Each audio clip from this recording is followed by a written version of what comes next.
Hey, tubuhku, kita pernah lucu ya?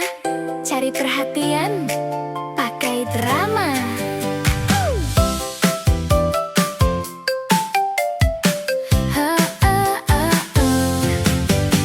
Dulu aku manggil mama, sepi, gak ada suara. Giliran aku bikin ulah, semua langsung, kamu kenapa? Aku pun mulai mikir, oh gitu ya caranya biar dilirik.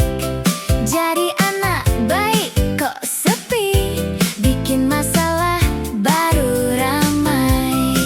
Tanpa sadar aku belajar, drama kecil jadi andalan. Kalau mau diperhatiin ya harus bikin keributan. Dulu aku cari ribut biar dilihat, sekarang aku sadar aku udah hebat. Gak perlu drama, gak perlu gaduh. Aku berharga walau lagi diem duduk. Aku gak perlu. Halo, selamat malam teman-teman semuanya. Terima kasih telah bergabung di kelas Zoom Hidup Ceria hari ini. Sebelum kita memulai, perkenalkan Hidup Ceria adalah sebuah support system yang dirancang untuk memfasilitasi para pencari kesadaran dan juga para fasilitator kesadaran.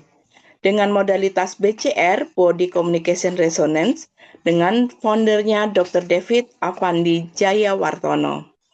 Untuk informasi lebih lanjut, teman-teman bisa mengunjungi website kami di www.hidupceria.com atau menonton berbagai rekaman kesadaran yang sudah kami bagikan di channel YouTube Hidup Ceriaku.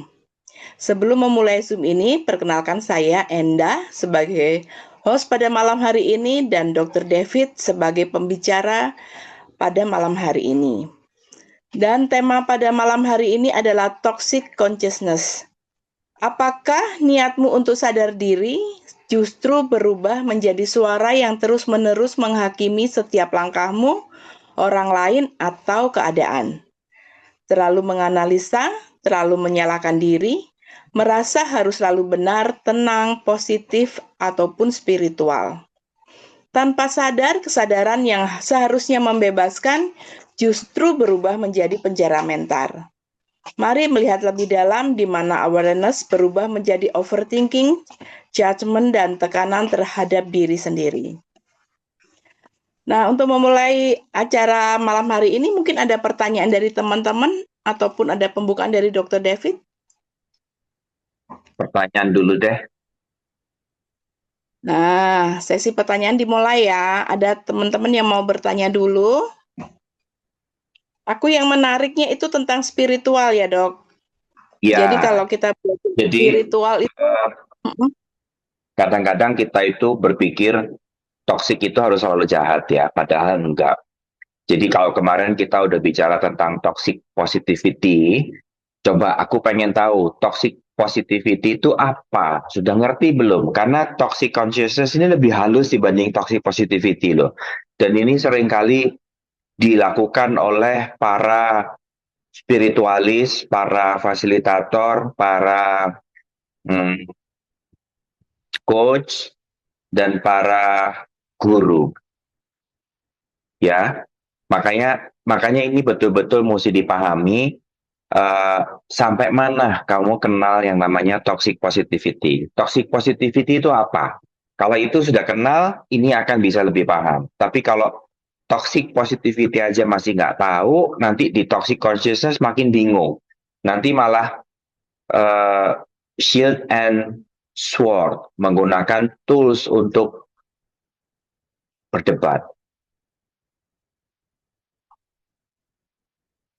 Siapa yang bisa jelasin secara singkat apa itu toxic positivity?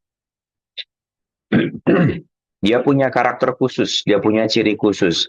Toxic consciousness juga punya karakter khusus, dia punya juga ciri khusus. Ayo coba. Coba jawab, Dok. Iya. Ya. Menurut saya, toxic positivity itu sebenarnya kata atau perintah baik yang sebenarnya tidak untuk memutus keinginan kita, tapi untuk menyadarkan kita memang seperti itu bagus, tapi tidak semuanya harus diikuti dengan putus gitu. Iya enggak? Eh, nggak gitu. Tapi toxic positivity itu apa namanya? Kita mau shortcut dengan menggunakan polarity dan menghalangi sempurnanya emosi. Jadi misal gini, toxic positivity itu mirip sama fanatik sebetulnya. Jadi ketika ada orang sedih, udah jangan sedih, kayak nggak ada Tuhannya aja. Secara nasihat kelihatannya kayak bener, ngerti ya? Secara nasihat kelihatannya kayak bener, tapi itu enggak pas. Karena ketika orang lagi emosional dan kemudian dinasihatin seperti itu, feedback negatif dari otak itu akan berpikir bahwa ketika kamu sudah bertuhan, sedih itu salah.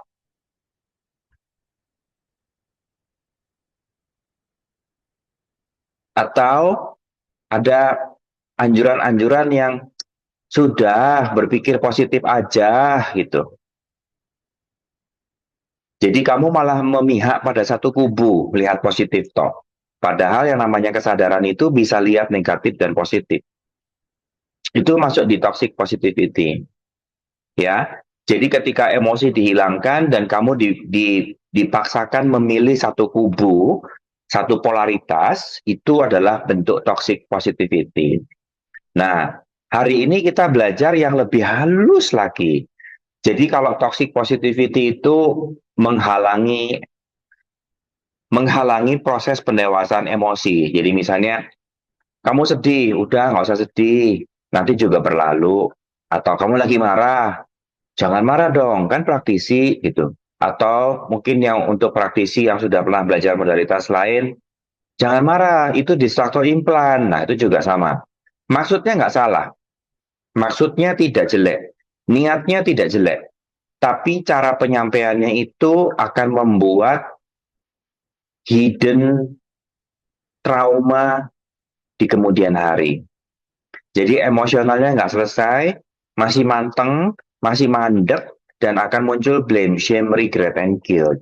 Jadi justru akan muncul, iya ya aku sudah praktisi, seharusnya aku nggak marah ya, aku salah gitu. Itu toxic positivity. Jadi di kedua posisional, toxic positivity dan toxic consciousness, ini hampir selalu dilakukan oleh orang baik, bukan sama orang jahat. Niatnya hampir selalu dilakukan dengan niat baik, tapi hasilnya tidak menyenangkan. Hasilnya ada agenda tersembunyi, hasilnya uh, ada jebakan baru di belakangnya. Nah, kalau emosional dan polarity itu kaitannya ke toxic positivity. Kalau toxic consciousness itu mengabaikan proses. Sampai sini paham nggak? Jadi semuanya dianggapnya instant. Itu namanya toxic consciousness. Jadi ketika kita berhadapan dengan yang namanya sisi manusia, dan kemudian di-cut, kan udah praktisi, nggak boleh gitu. Itu tuh juga toxic consciousness. Atau kita sedang berproses mengenal diri sendiri, dan kemudian prosesnya di-cut. Seakan-akan kayak kita bisa berubah secara instan tanpa melewatin proses. Itu juga toxic consciousness. Makanya ketika kita belajar tentang namanya toxic consciousness dan toxic positivity, itu hal-hal yang kita benar-benar harus paham secara perlahan. Karena apa? Hampir selalu toxic positivity dan toxic consciousness itu tidak dilakukan dalam keadaan niat mau jahat. Dok, saya mau tanya, boleh nggak? Ya, boleh. Gini, kalau saya kemarin kan baca-baca 1B gitu ya, pengulangan. Tiba-tiba saya tuh ngerasa sedih gitu ya. Karena apa?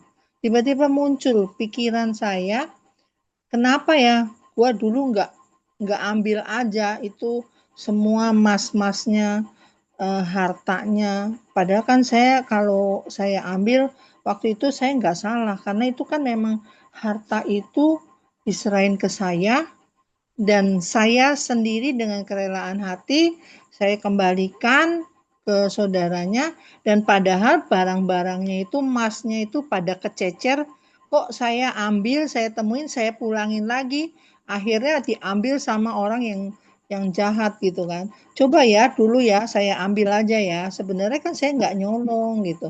Saya kan juga jadi kaya gitu kan. Saya Betul. tiba-tiba kemarin terus begitu, itu termasuknya benar atau enggak ya? Jadi ini adalah hal yang disembunyikan di bawah alam sadarmu yang mana kamu belum lepasin. Hmm. Jadi kalau kita bilang pemurnian 1A dan 1B itu akan membuat kamu paham luka batin mana yang selama ini kamu nggak nganggap luka, tapi dia real ada. Ya, Paham ya? Jadi kejadian itu ya, mungkin kamu merasa menyesal atau merasa kecewa atau merasa hal-hal yang lain, dan itu yang membuat kamu luka tanpa disadari.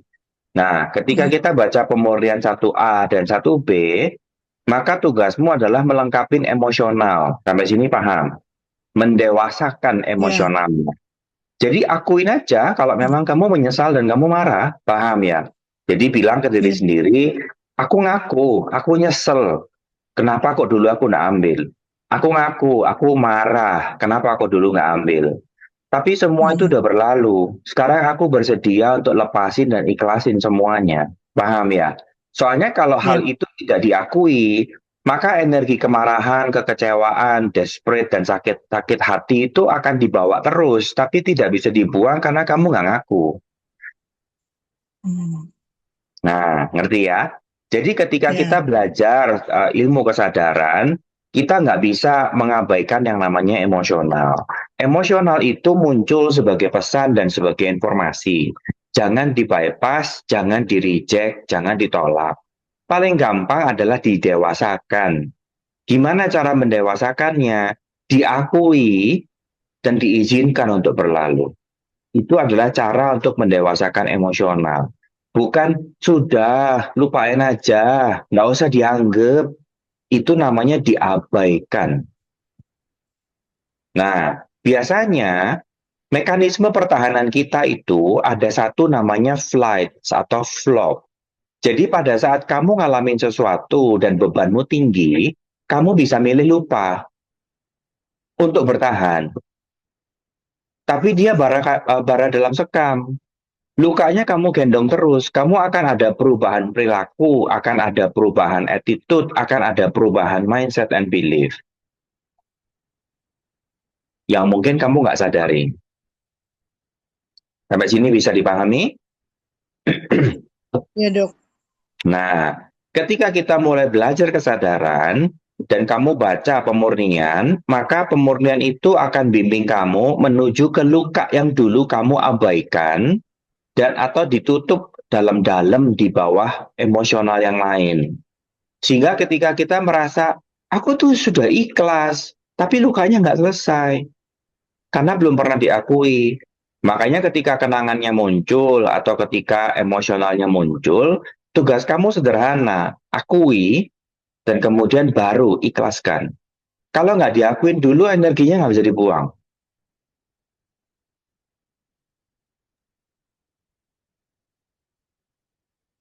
Ya, Jelas ya? ya, Jadi jangan terpaku dengan kenangannya. Kenangan itu muncul karena ini loh luka yang mau diberesin.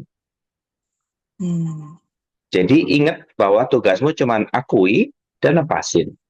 Kalau memang marah ya akui, aku marah emang. So what? Dan sekarang aku mau lepasin. Energi kalau nggak diakuin nggak bisa dilepas, nggak bisa dirubah. Jadi kalau kita malah bilang, aku tuh nggak kesel, aku udah praktisi, aku anak Tuhan, aku ikhlas, ikhlas, tapi nggak pernah diakuin kemarahannya itu nggak akan lepas. Jadinya mendem dalam hati. Nanti kamu akan muncul sebuah pribadi yang marahan, gampang ngamuk, gampang tersinggung, dan segala macamnya.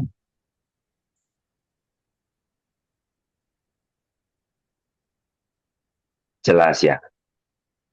Ya, karena saya cuman kemarin itu bisa penyesalannya itu kemarin baru muncul karena dulu kan memang saya tidak pernah punya niat ambil karena ini bukan saya punya walaupun diserahin ke saya, tapi ini bukan hak saya. Saya sendiri saya dengan sukarela menyerahkan gitu kan. Tapi ternyata yang ngambil malahan orang yang lain yang jahat gitu kan. Jadi baru sekarang tiba-tiba muncul itu. Kenapa gua goblok banget gitu. Ya Gitu. akui, Iya, dan kemudian ikhlasin. Karena itu udah masa lalu, kita nggak bisa rubah semua kejadian masa lalu. Yang kita bisa ubah adalah cara menerima kita kan. Jadi iya. dewasakan, karena mungkin saat itu kamu merasa benar, Mm-mm. ya, tapi lukanya masih berjalan. Makanya ketika kita nyadar, oh iya ya ternyata dari sini akar masalahnya. Ya akui, kalau kamu merasa digoblok-goblokin, ya akui, aku merasa digoblok-goblokin, aku merasa digoblok-goblokin. Aku ngaku, aku bodoh. Tapi sekarang aku ikhlasin, aku lepasin.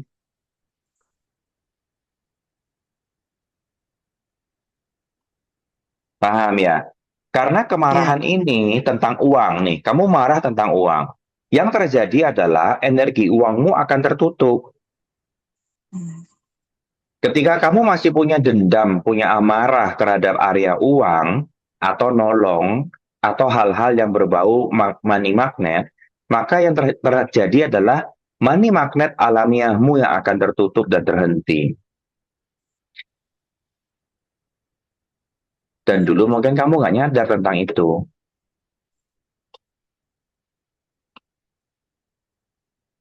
Jelas ya? Iya. Jadi sekarang nanti kalau keingat, tugasmu simpel. Akui, terus lepasin.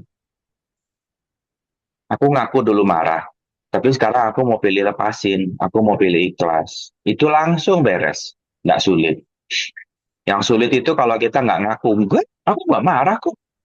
Terus habis itu masuk sesi delete stress. Suruh buang marahnya. Ya nggak akan kebuang kalau kamu nggak ngaku.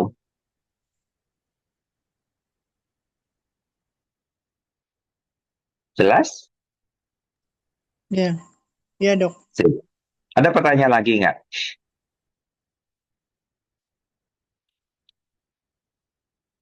Jadi pada saat kita mulai berlatih, karena memang nggak semua dasarnya dari dokter atau psikolog atau konselor. Jadi punya sertifikasi konselor.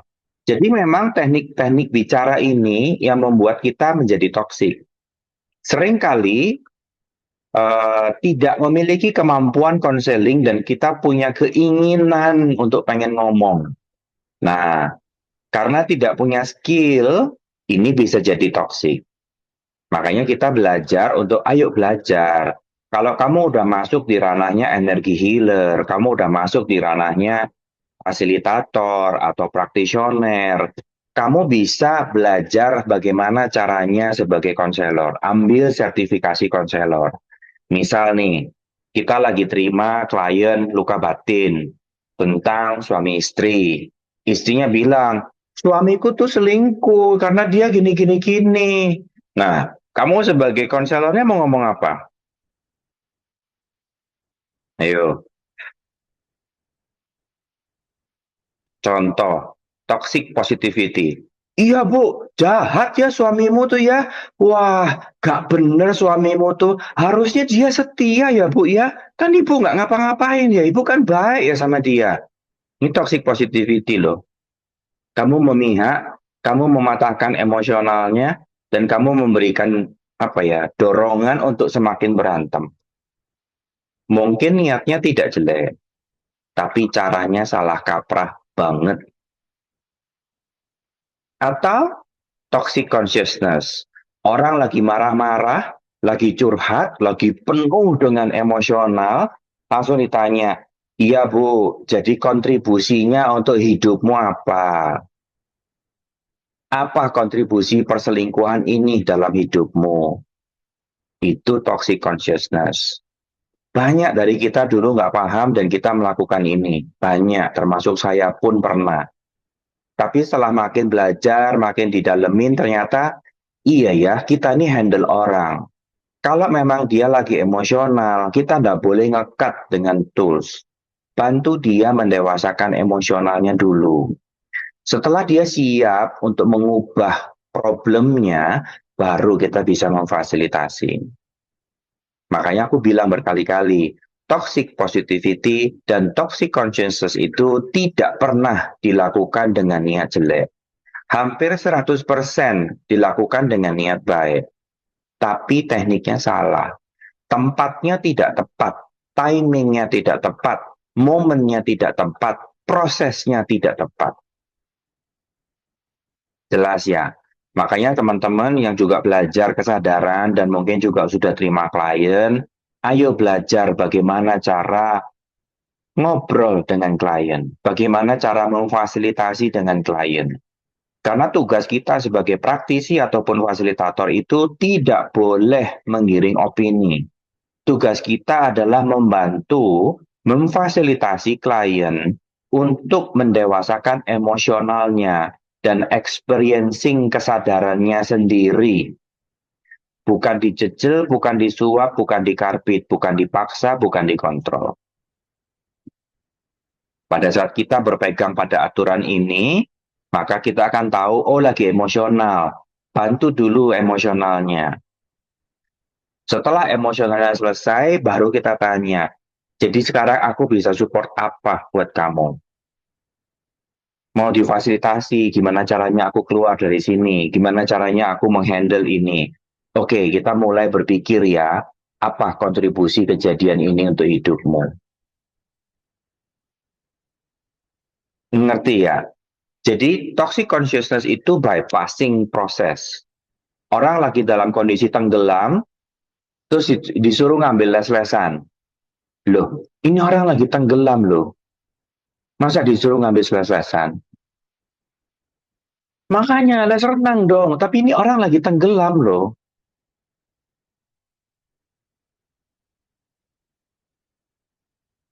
Ngerti ya? Jadi toxic positivity dan toxic consciousness itu tidak pernah dilakukan dalam niat jelek. Hampir selalu terjadi sebagai salah tempat, salah timing, salah positioning, dan tidak memiliki skill untuk counseling. Hampir selalu. Jadi ketika kita tidak punya skill dalam hal itu, akhirnya terjadi yang namanya toxic consciousness. Prosesnya di-cut, langsung dirubah dengan tools, sisi manusiawinya dibuang, harus dianggap sebagai seorang praktisi yang mahir. Yang terjadi adalah badannya akan mulai membaalkan diri, hilangnya empati dan simpati. Jadi ketika orang ngalamin kesusahan, baal. Nggak akan dia tergerak. Ini efek samping dari toxic consciousness.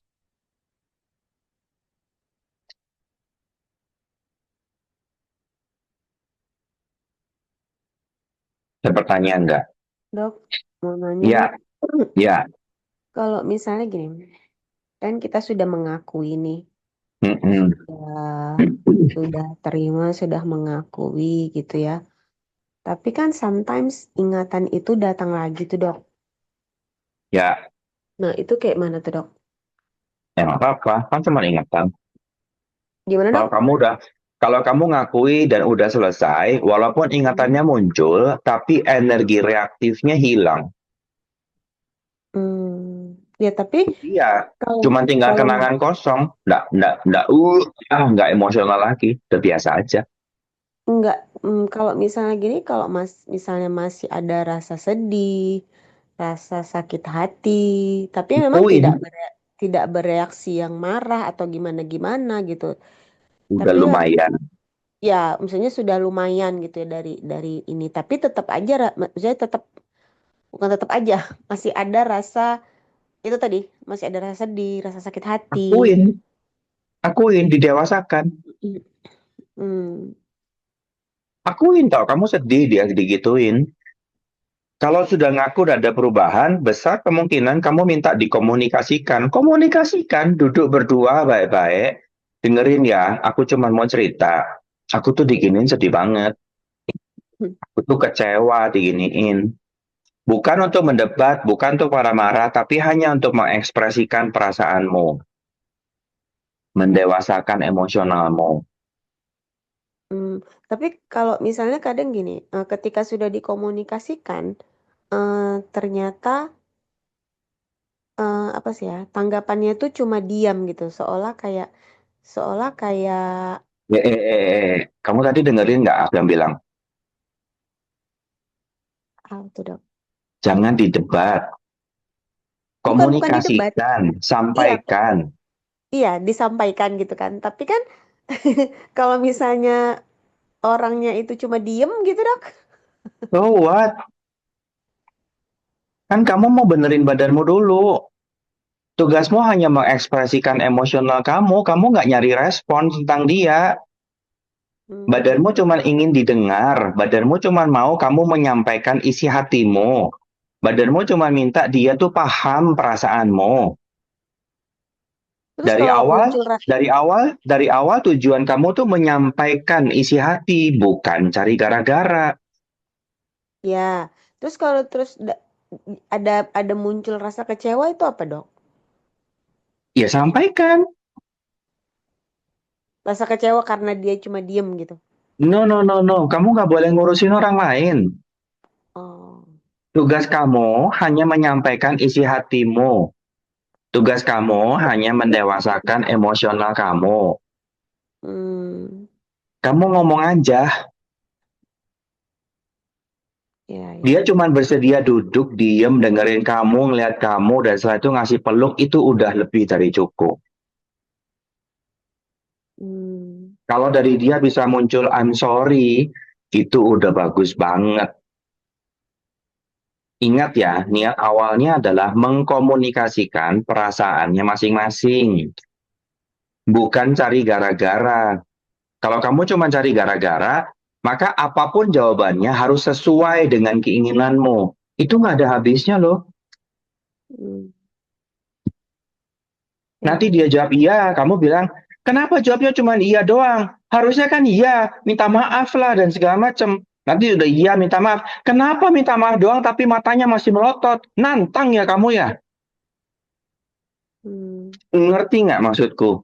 ya, ya. Dari awal, niat kamu tuh apa dulu? Kalau kamu mau menyelesaikan emosionalnya, maka respon apapun dari dia tuh nggak ngaruh. Tugasmu cuma belajar mengkomunikasikan isi hatimu. Diterima nggak diterima juga nggak ngaruh. Tugas kamu cuma ke dalam. Belajar mengkomunikasikan dan bukan mendem. Oke. Vulnerable bahasa kerennya. Ya dok. Tapi kita ini nggak ngerti yang namanya vulnerable. Kita ini taunya ngajak gelut.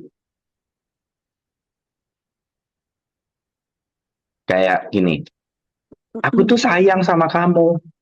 Ya, terus buktinya apa? Emang dia tahu kamu maunya disayang kayak gimana? Emang kamu tahu dia maunya disayang kayak gimana? Nggak ada kan? Ini jebakan relasi loh. Kalau kamu tidak mengkomunikasikan kamu tuh maunya digimanain, dan dia juga nggak mengkomunikasikan dia tuh maunya digimanain, kalian ini berdua dalam rumah saling tidak mengerti. Satu merasa sayang dipegang-pegang, satu merasa nyebelin dipegang-pegang. Ayo.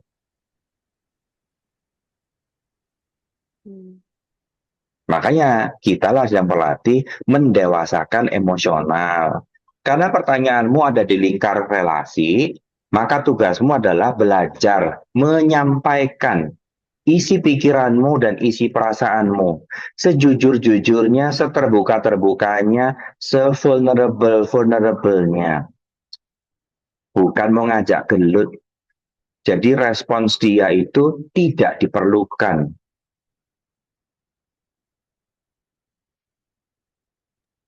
ya. Oke dok. Ayo coba jalani dulu. Ya, karena ini hal yang hilang dari relasi. Kita itu nggak pernah mengkomunikasikan isi hati kita. Kita itu selalu mengkomunikasikan judgement kita.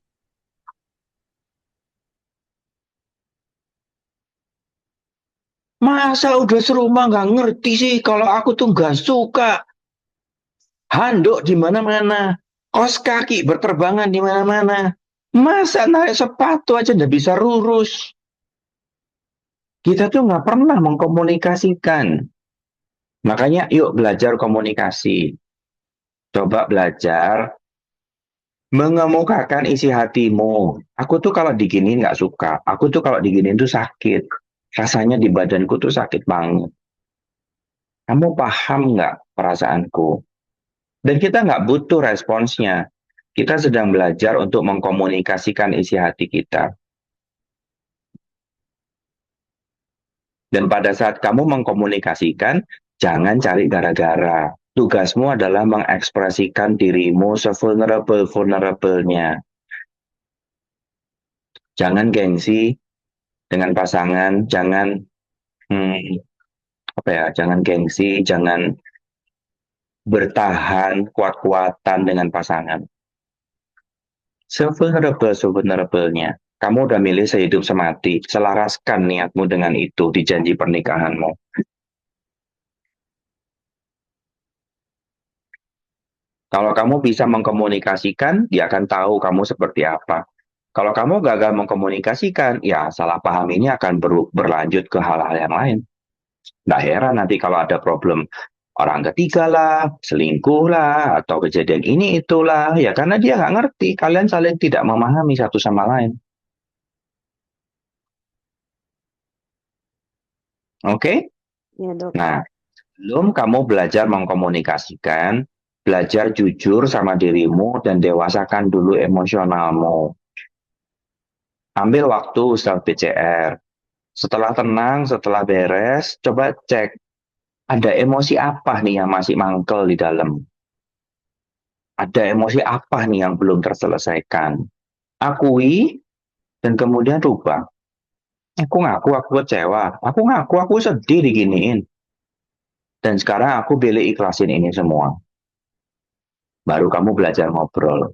Karena kalau kamu ngobrol pakai otot, nggak akan kemana-mana. Jadinya fight, bukan ngobrol. Oke, Dok. Oke ya, jelas ya. Yuk, beresin emosionalnya dulu. Nanti kalau emosionalnya udah beres, baru nanti direnungkan. Tadi kemarin itu apa ya? Aku nih belajar apa ya dari kejadian ini ya? Setelah kamu beresin emosionalnya, baru kamu bisa belajar dari hal-hal itu. Tapi kalau emosionalnya belum diberesin, jangan langsung masuk ke ini kontribusinya apa, nggak bisa. Orang lagi dalam kondisi emosional, belum bisa mikir kesadaran. Beresin dulu emosionalnya. Ambil hening dulu, itu akan sangat membantu. Oke. Oke, thank Thank you, you. Dok. Sama-sama, thank you untuk pertanyaannya ya, keren sekali. Ada lagi.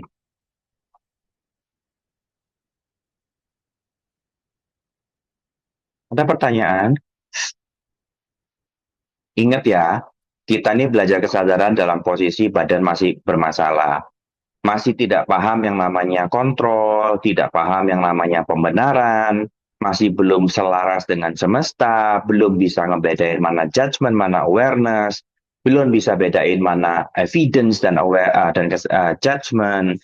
Jadi saran saya adalah jangan pernah langsung percaya signal. Signal selaras atau tidak selaras, signal heavy atau tidak heavy itu dilatih, di cross check dengan parameter. Estimasinya setahun kalau kamu rajin latihan, baru signal internal ini bisa mulai dipercaya. Itu pun diuji berkali-kali. Ya, kalau kamu belum teruji, tidak ada yang namanya signal internal. Yang ada cuman pembenaran. 100% bulat pembenaran. Kenapa? Karena signal internal itu punya ciri-ciri khusus. Tidak bisa dimanipulasi, tidak bisa diubah, Dan kapanpun dalam kondisi apapun, signalnya tetap.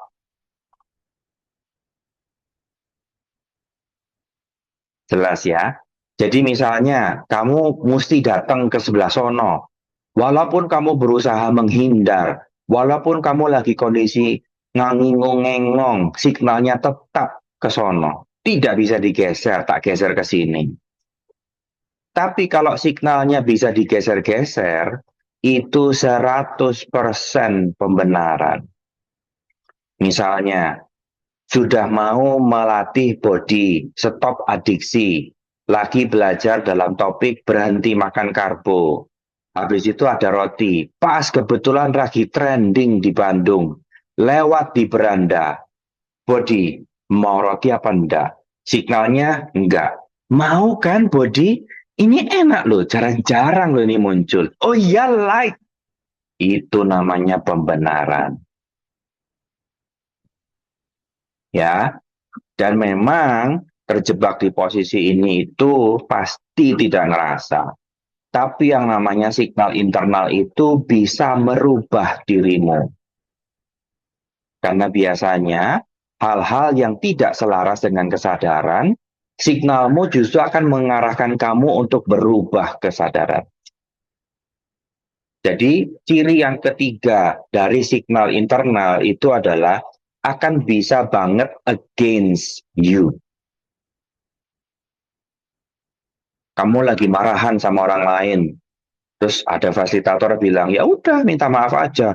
Rasanya heavy banget. Nah, tapi signal kesadaranmu sebetulnya light. Heavy itu adalah egomu, pembenaranmu.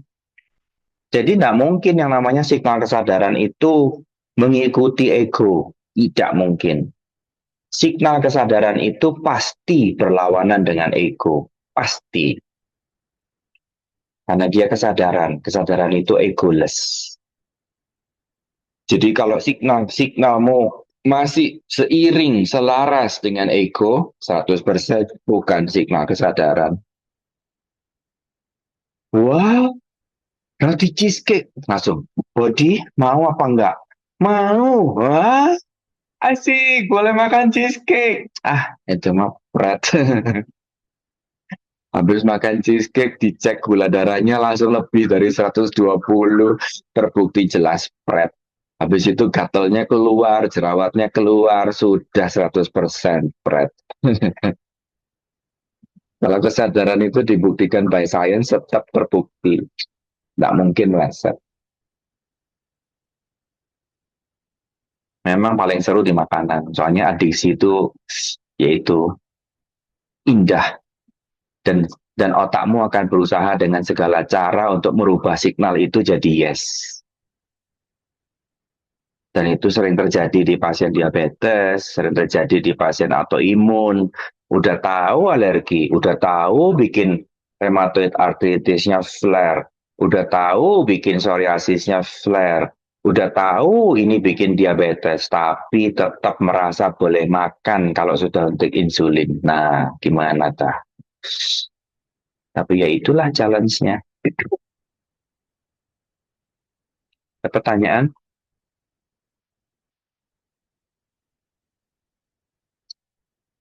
Yang mau bertanya tulis ya. Kok tulis? Buka mic ya. Jangan tulis. Saya malas baca chat. Distract nanti.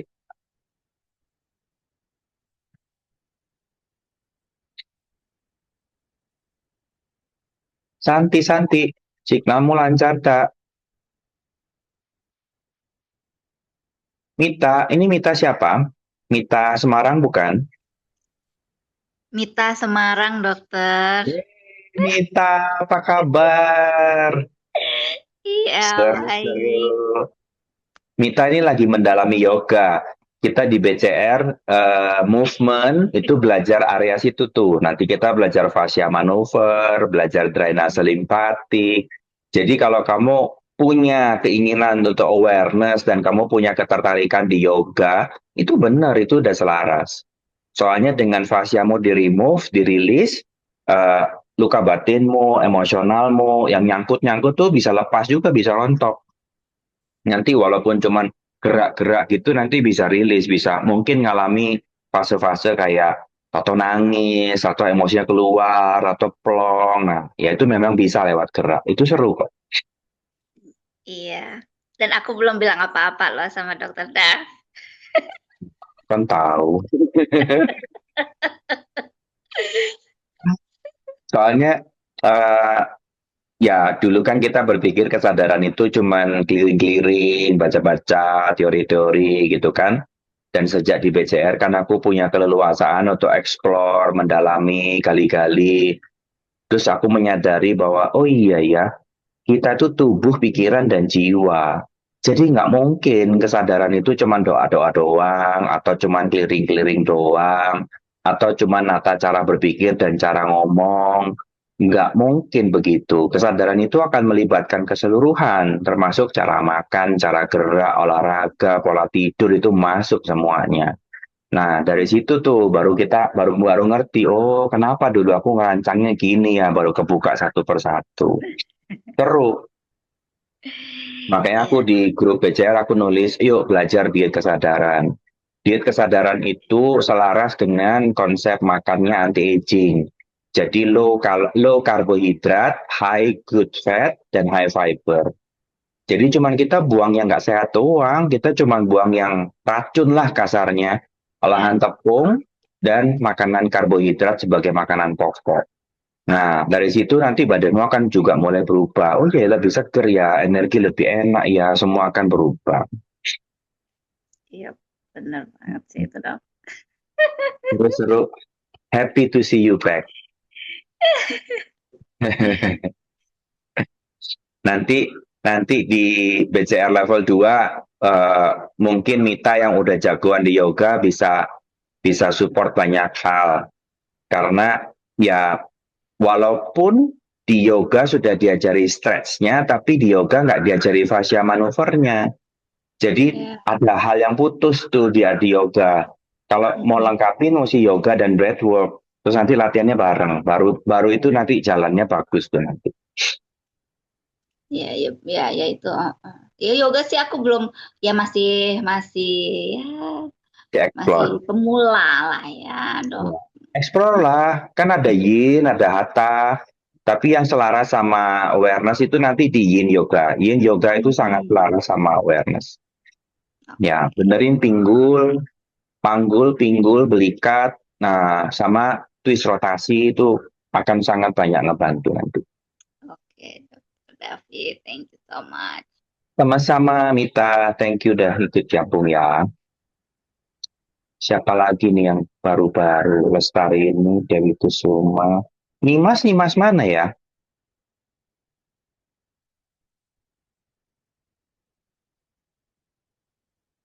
Pak Charles ini Charles Stefanus Charles bukan? Ada pertanyaan nggak? Iya dok, Pak Charles, Stefanus Charles? iya dok. Oh iya, ya ampun, sudah lama sekali menghilang. Muncul lagi dok. Nah, apa, seru kok.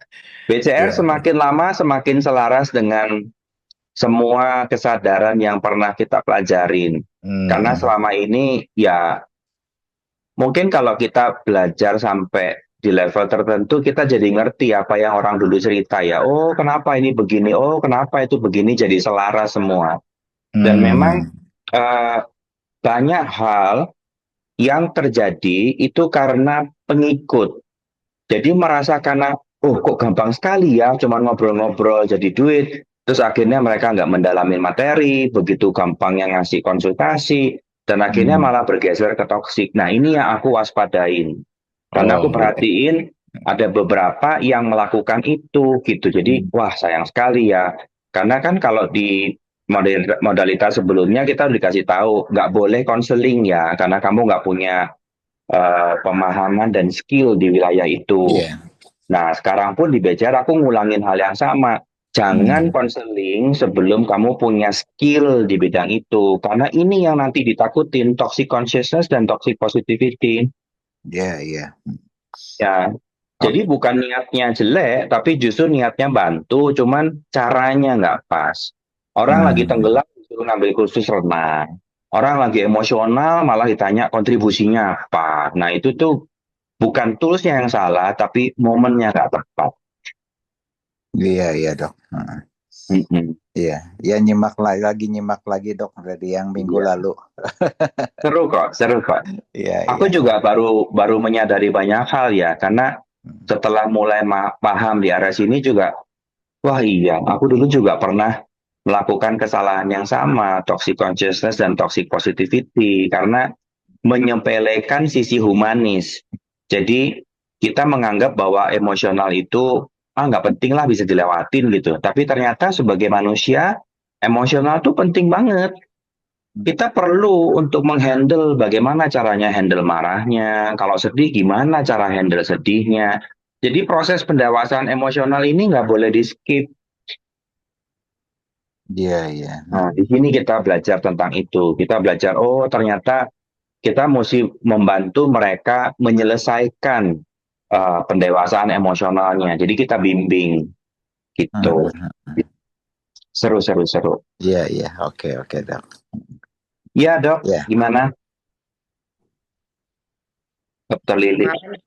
Ya, Malam, malah mau Dok. tanya kan biasanya kan kalau praktek tuh ya kan waktu untuk diskusi kan singkat tuh. Kalau misalkan seperti saya gitu kan waktunya singkat. Nah terus misalkan waktu pasiennya datang itu kan sudah dengan emosi meluap-luap itu kadang-kadang kita secara shortcut mungkin yang seperti dokter tadi bilang itu secara singkat mungkin sudah tidak otomatis udah melakukan toxic positivity dengan toxic consciousness dok.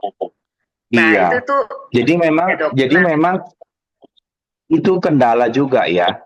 Kadang-kadang kita itu bidangnya kan sudah obat, kita dokter, kita bukan psikolog. Jadi kan kemampuan kita tuh mengobati, kebutuhan kita anamnesis. Area ini itu mesti disiapin conditioningnya. Jadi kalau dia datang dengan emosional, ya kamu mesti nyiapin jasa konseling di dalamnya, mau nggak mau. Karena kita nggak pernah tahu loh, ini emosional bisa didewasain dalam 5 menit atau 1 jam.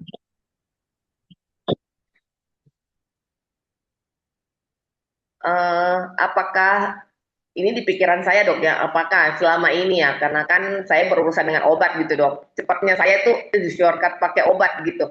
Apakah pada waktu saya memberikan obat, apakah itu bisa membantu yang bersangkutan hening, ya seperti hening gitu ya, mungkin lebih stop overthinking, lebih nyaman. Apakah itu masuk kategori hening dok atau gimana ya? Saya agak bingung ini baru pikiran juga. Iya. Jadi kalau pakai obat secara emosionalnya dia tidak dewasa, tapi secara fungsi dia terbantu. Nah, kan nggak semua orang minta didewasakan emosionalnya dok. Iya, tapi Dia dia kan datang, permintaan waktu minta apa ya efek cepat gitu kan dok. Apakah itu cukup membantu atau ya enggak, ya secara singkat memang dia cepat ini tapi secara jebakannya enggak memang dok. memang. Jadi kalau dia mintanya obat, ya kasih obat aja, nggak usah dipikirin dewasain sisi kesadarannya. Dia nggak minta kok.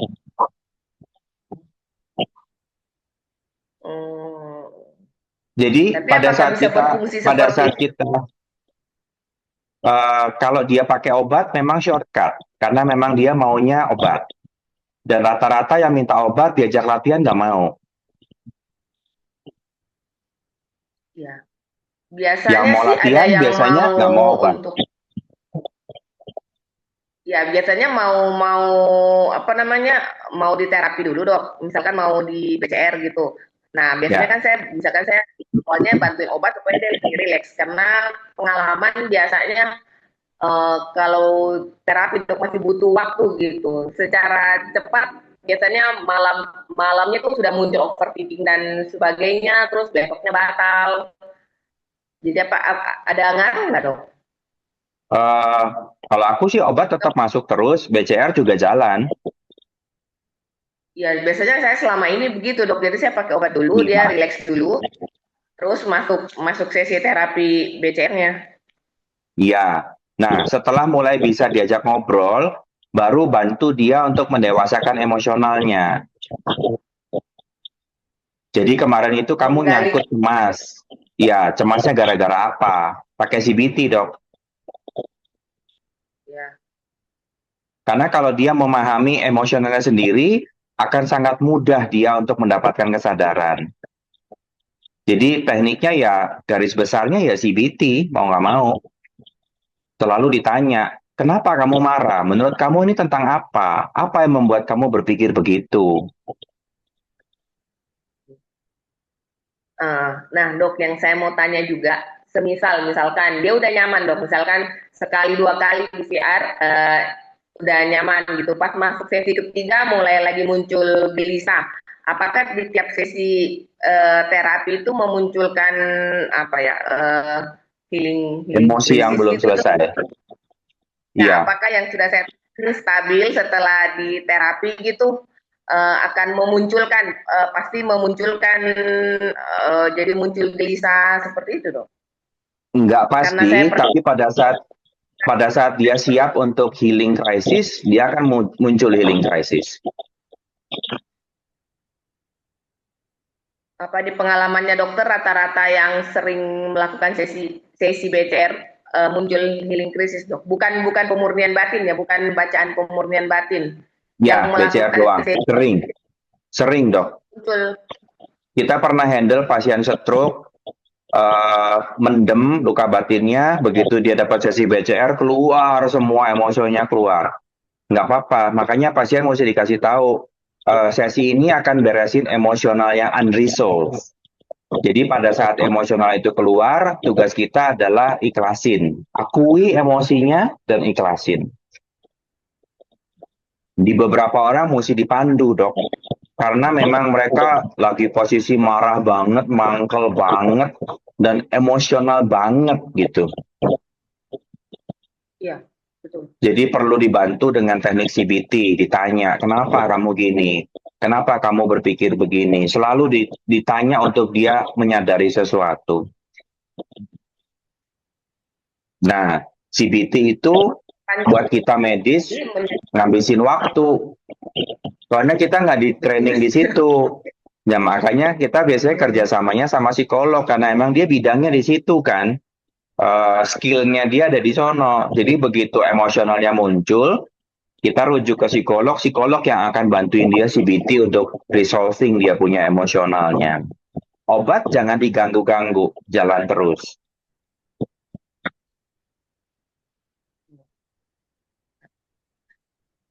Dok, saya mau nanya, misalkan kita menyadari, pada waktu kita menyadari muncul anger, apakah itu udah termasuk mengakui atau belum? Sudah mulai termasuk mengakui.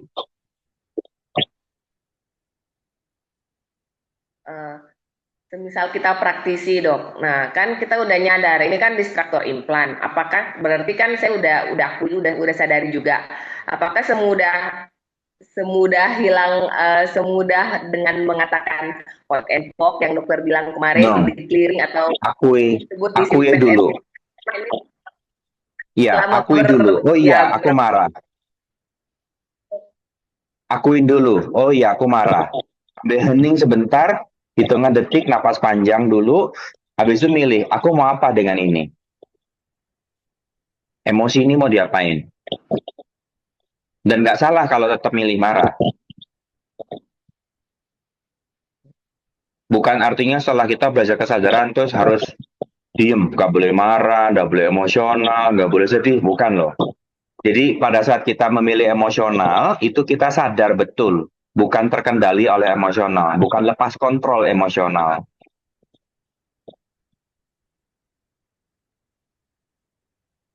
Emang bisa secepat itu hilang dengan pot and pop, Dok? Atau dissipate and release lah? Atau butuh waktu? Buat aku secepat itu.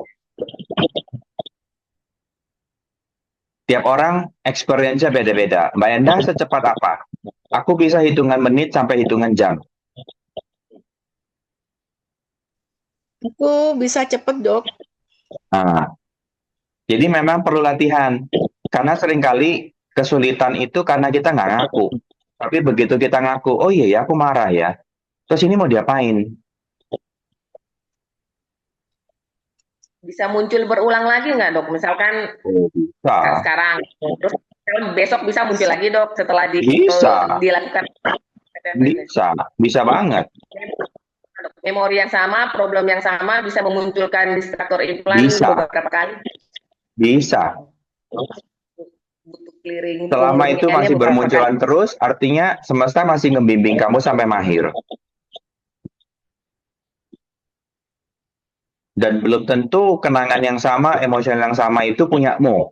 Bisa jadi kita nangkap signal dari orang lain dan signal itu yang muncul terus-menerus. Bisa jadi.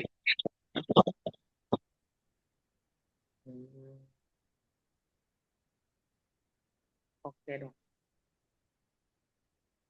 Jelas ya? Thank you dok.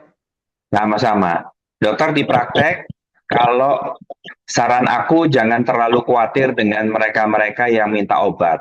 Hampir 90% yang minta obat ke psikiater tidak mau latihan. Jadi nggak usah sungkan-sungkan pakai obat. Pakai aja obat dulu. Nanti juga kalau mereka pengen latihan, mereka akan bilang, dok ini obat bisa lepas nggak ya? Kira-kira gimana caranya aku bisa lepas obat? Nah, itu waktunya kita ngajak mereka latihan. Kayak tidur, gangguan tidur. Kalau dia nggak mau minum obat tidur, ya benerin disbiosis, rubah pola makan, rubah pola mental, rubah pola olahraga. Bisa nanti tidurnya bagus juga. Tapi rata-rata yang gangguan tidur insomnia tuh nggak mau olahraga, nggak mau diatur makannya, nggak mau diatur gadgetnya, nggak mau disuruh ngapa-ngapain, maunya tidur enak gitu. Nah yang kayak begitu ya obat aja, ngapain susah-susah.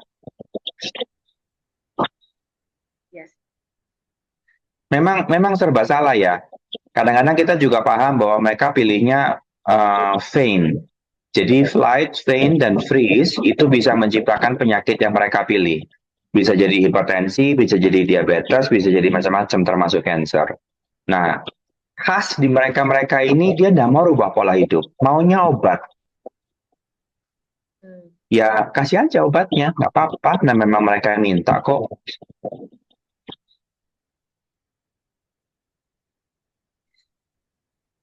Kan ada quotes itu kan, berikan apa yang mereka minta. Karena kalau mereka maunya obat difasilitasi marah, mereka minta difasilitasi dikasih obat marah. Mereka mau difasilitasi sedikit, kita kasih banyak marah. Jadi berikan sesuai apa yang mereka minta. Hampir selalu yang datang ke psikiater pasti minta obat. Iya. Nah, biasanya langganan lama tuh nanya, dok, ada kemungkinan nggak ya saya bisa lepas obat? Nah, yang kayak gini ada kemungkinan mau latihan, tapi belum tentu.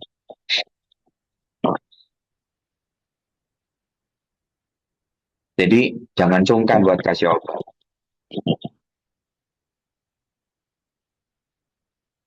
Oke? Oke dok.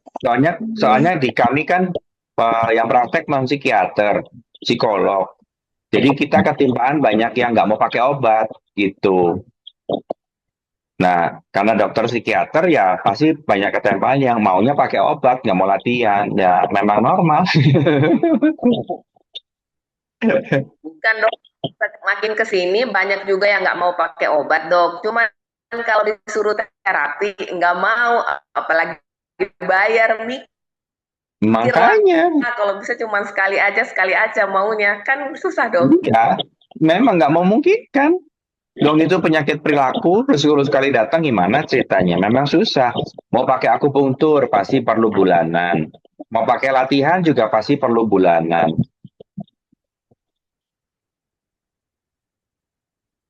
Banyak apalagi gen-gen baru bisa nih. Barengan.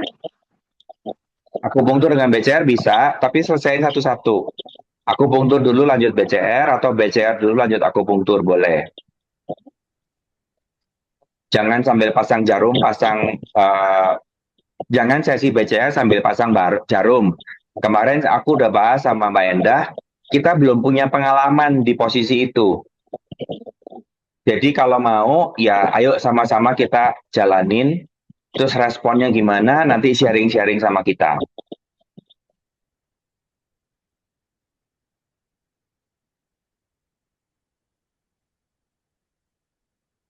Karena toh di BCR juga kita pakai titik akupunktur kan. Jadi aku belum pernah punya pengalaman sambil di Jarum sambil BCR. Belum pernah punya pengalaman. Jadi sementara aku belum berani menganjurkan yang aku nggak punya experience. Tapi kalau mau coba dan mengamati, ya ayo coba amati, nanti berbagi kisahnya biar kita juga tahu.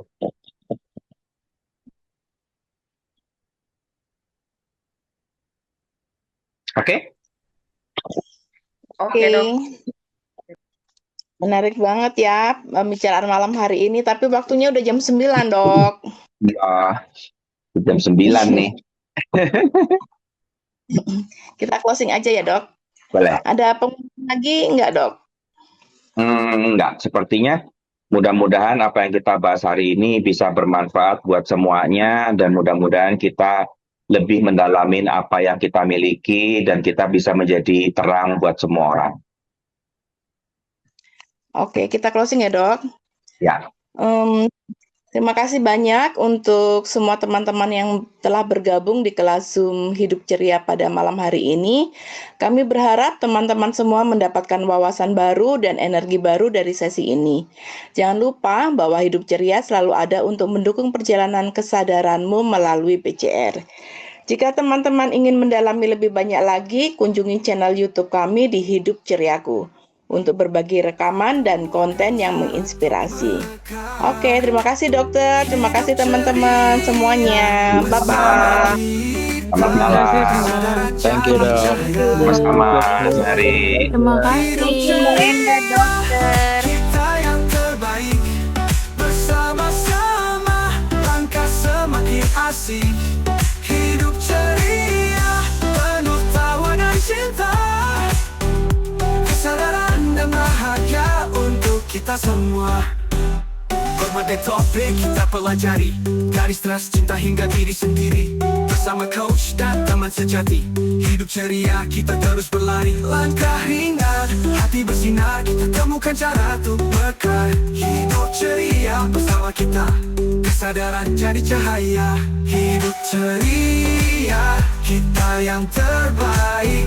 Bersama-sama, langkah semakin asik. Hidup ceria, penuh tawa dan cinta. Kesadaran dan bahagia untuk kita semua. Hidup ceria, kita yang terbaik. Bersama-sama, langkah semakin asik.